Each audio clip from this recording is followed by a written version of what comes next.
Jamie, you've been at war with the left, so to speak. You've written your latest book called Showdown with Evil, Our Struggle Against Tyranny and Terror.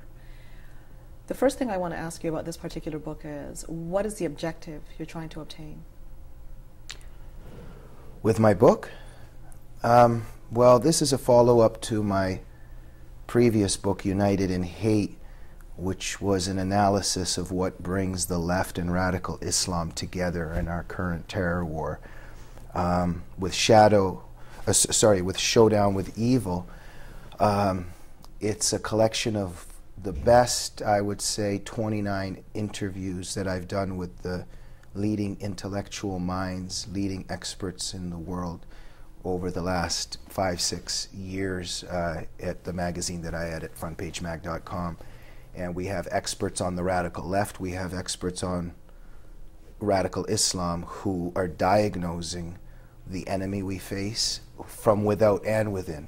And so this is the key, that we are at war today.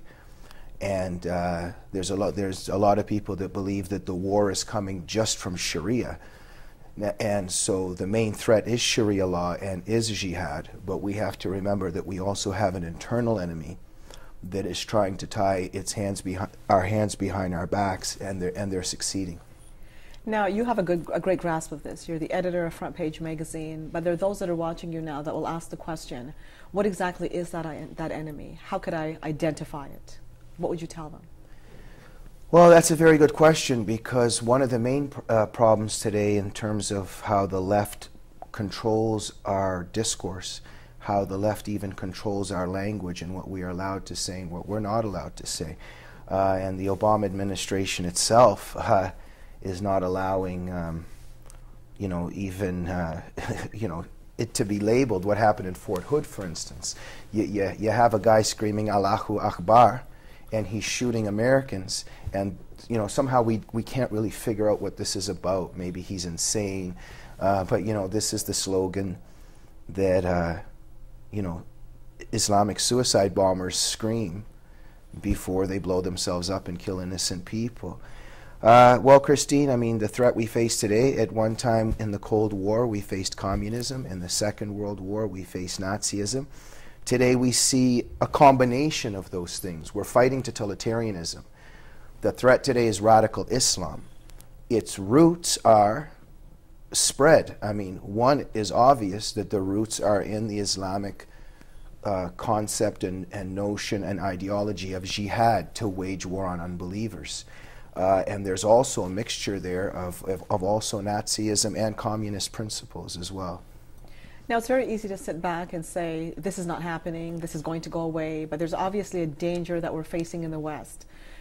When we read the headlines, the vast majority of headlines paints quite a different picture. It, in your opinion, undermines the threat that we're facing here on North American soil, Jamie? Look, we have today evidence that Iran is killing American troops in Iraq and Afghanistan. Iran is arming suicide bombers, killers, jihadists, and they're killing American soldiers. We are not, Iran declared war on us in 1979. We have an American administration that cannot even admit that, I mean, where do you hear about this in the news? They don't even say anything. They're not doing anything about it. The scholar Michael Ledeen is an expert on this particular topic in terms of Iran. That's just one part of the problem.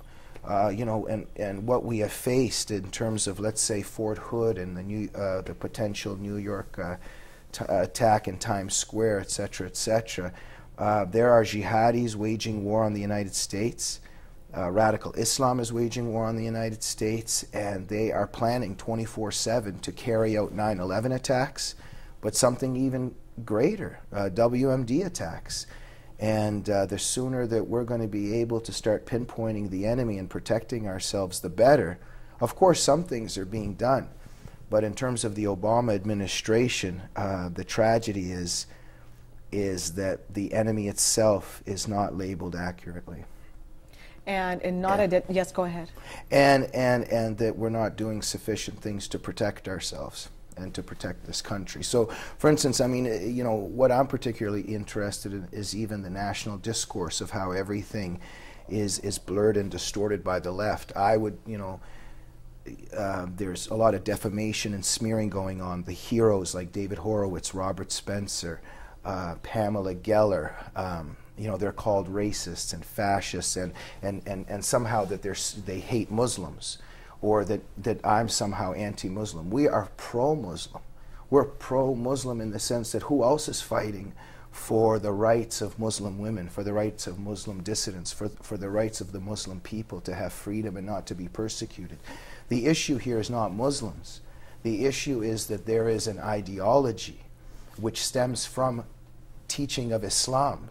There are teachings in Islam that inspire and sanction jihad and violence against non-Muslims. This doesn't mean that all Muslims follow these teachings. And there's many brave Muslims that are trying to stand up against these teachings. Unfortunately, not enough, and unfortunately, they don't have enough power. But we're trying to help those courageous and brave Muslims to rescue and protect their own people from Sharia and from many of these problems. But the key is that there is a problem in Islam itself. And until we are going to be honest about that, and until the Muslim community stands up against these teachings, we're going to have a lot of problems. And the threat will continue, and God forbid, there's going to be more attacks. Now, there are those that are advancing the argument, mostly coming from what you have identified as the left. And they're saying that terrorism exists in every domain. You see it among the Sikhs, you see it among the Christians, you see it in various countries. And when you look at the numbers in terms of attack, that it really doesn't exceed the Muslim attacks or the radical Islam attack on the West. What's your answer to those people? You know, I just try not to give up and keep going, but I've had this argument, I would say, probably 2 million times. And after every argument, they just go back to saying the same thing as if we haven't spoken yet. Jews and Christians today are not running around blowing themselves up in cafes and in discos around the world, waging war on anybody. There's more than 10,000 terrorist attacks since 9/11, and these are perpetrated by Islamic terrorists that are inspired by Islamic ideology. So the problem we're facing is Islamic terrorism. So I don't even, the people that argue this, they obviously have other intentions, and this is what's so frustrating. It's almost like the Jews it's almost like the Nazis put the Jews into Auschwitz, and somebody's going to try to help them, and people are saying, oh, well, wait a minute, you know, it's not just the Nazis that are anti-Semitic, but that doesn't mean that we don't try to help the Jews that are persecuted by Nazis. So yes, there might be violent people here, or there might be, you know, terrorists of other sorts, but the problem we are facing is Islamic jihad and Islamic terrorism. Secondly, though the arguments that they use are completely distorted, and they're just completely wrong. The teachings of Islam include the ideology that Muslims must wage war against non-believers. Chapter 9, verse 5, the verse of the sword. There's many other verses. These are verses that jihadis themselves quote when they kill and subjugate and attack non-believers. There is nothing there, you know, and people say, well, Timothy McVeigh, but Timothy McVeigh did what he did despite being a Christian, not because of being a Christian. It had nothing to do with, I don't even know if it's true that he was a Christian, but even if he was, he violated Christian principles. Timothy McVeigh no Christian in the world today can go and blow himself up among innocent people, and we're not going to find a testimony that he wrote and find verses from the New Testament that sanctioned what he did, because there's nothing in the New Testament that sanctioned what he did. People say the same thing about the Old Testament. But yes, there is some violence in the Old Testament, but there is no command to wage war on unbelievers and to take over the world.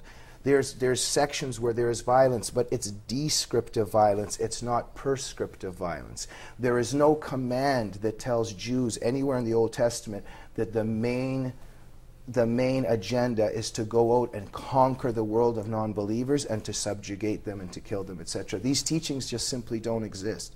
So it's twofold. One is the problem, there's no problem of Christian and Jewish terrorism today. And secondly, there's no problem because it wouldn't have any legs to stand on. It's not rooted in Christian or Jewish texts or teachings. The goal, the ultimate goal of radical Islam, to establish Sharia law globally, Jamie? Yes. And what my main interest in this is, you know, I'm in because my parents come from a totalitarian country and fought totalitarianism and were persecuted by totalitarianism, and my people were persecuted by totalitarianism. I was always very interested in why. Why did 40 to 50 to 60 million Russians have to, or not even just Russians, people under the Soviet experiment, why did they have to die in the 20th century? Why did 70 million Chinese have to die under Mao? Why did, you know, millions have to die under the Khmer Rouge? Why did so many have to die in Cuba? And I'm answering your question just in a little bit of a roundabout way. There is a dream, a totalitarian dream on this earth to create a heaven on earth. This is when people try to make themselves gods and believe that they're gods. But we are not gods, we're humans. And God is perfect, we're imperfect. So the desire to make ourselves perfect, the desire to achieve the perfectibility of human institutions and of the human race, this effort has always led to hell. The attempt to build heaven on earth always leads to hell. So the leftist experiment is to create a classless utopia. They want to destroy what is and to create paradise on its ashes. And this attempt by the left to create paradise on this earth has always led to utter destruction. That's the socialist dream, classless utopia. No wonder they love the jihadis so much, because it's just another way to destroy capitalism, to destroy democracy, etc. Because the radical Muslim dreams of the same thing, just in a different way. He dreams of heaven on earth as well, but it's a Sharia paradise. So they want to destroy as well Israel and the United States and the West, and they want to cause destruction and then build the Sharia paradise on top of that. So in other words, my book, United in Hate, which deals with this issue, is the left hates freedom, the left hates the United States, the left hates Israel. They want to destroy everything and build a utopia. And guess what? Why do they love Ground Zero so much? Because they can build heaven on those ashes. I'm curious, Jamie, what your position is on the motivations of the left. You've made it very clear what radical Islam is out to do, establish Sharia on this earth, using global jihad. But particularly the left, do you think there is an identifiable agenda, or do you chalk it up to self-hating, guilt, coming from the West? Well, yeah, absolutely. I've devoted my life to this, and you have these people that argue that, they're just very misguided people. Leftists are just misguided and naive, and they really mean well. They just, they have good intentions. And yeah, okay, on the center, maybe in the center left somewhere, there might be some stupid, idiotic people perhaps that haven't read anything or haven't thought through the history of socialism and its experiments. However, in terms of the radical left, Christine, let me put it to you this way. They tried communism in the Soviet Union.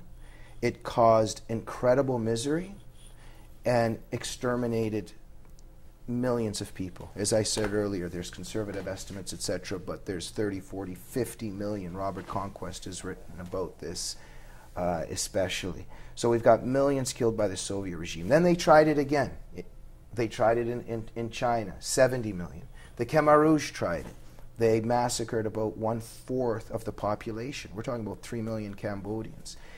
They tried it in Castro's Cuba, a monstrous regime that has caused immense suffering, thousands and thousands of executions. My question is, if an idea, every time it's put into practice, causes mass murder, causes mass suffering.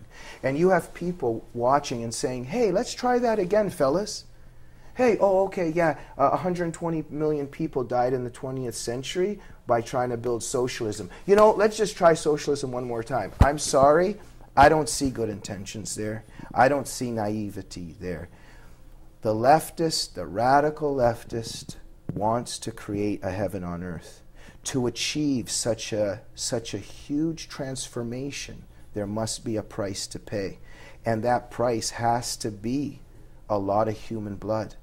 And my belief is that when it comes to the radical left, there is a reason why leftists held hands and hold hands with Islamists in anti-Israel, anti-American demonstrations and scream Allahu Akbar.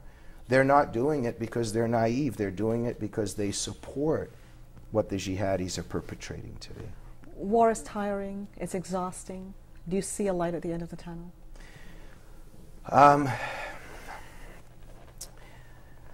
Look, I mean, spiritually, perhaps also as a Christian in a religious perspective, and this is perhaps not part of my profession as an editor or as a political activist, I obviously see hope, because I believe that good will triumph over evil, and spiritually good will triumph, and this is also in many respects a spiritual battle on earth, and so, you know, I do believe that good ultimately will prevail. In the short term, in terms of the terror war, I'm very pessimistic in the sense that there's going to be a big price to pay.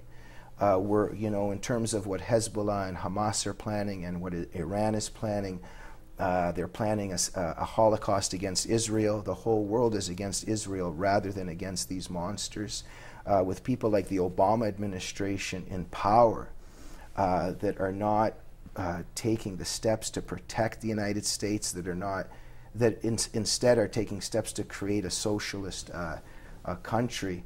Let's just say that I'm pessimistic in the sense that I'm afraid that if we're going the course that we're going, that there's going to be that there might be a lot of suffering and a lot of blood. And I'm pessimistic in terms of the way the left controls the boundaries of our debate, and that we can't talk about our enemy and name our enemy. But in the long term, I believe in the forces of good, and I have a lot of faith in Israel and in the United States that ultimately, because of the faith that Israel and the United States have in freedom, that eventually freedom always prevails. Jamie, I want to thank you so much for joining me for this interview. It was a pleasure. Thank you.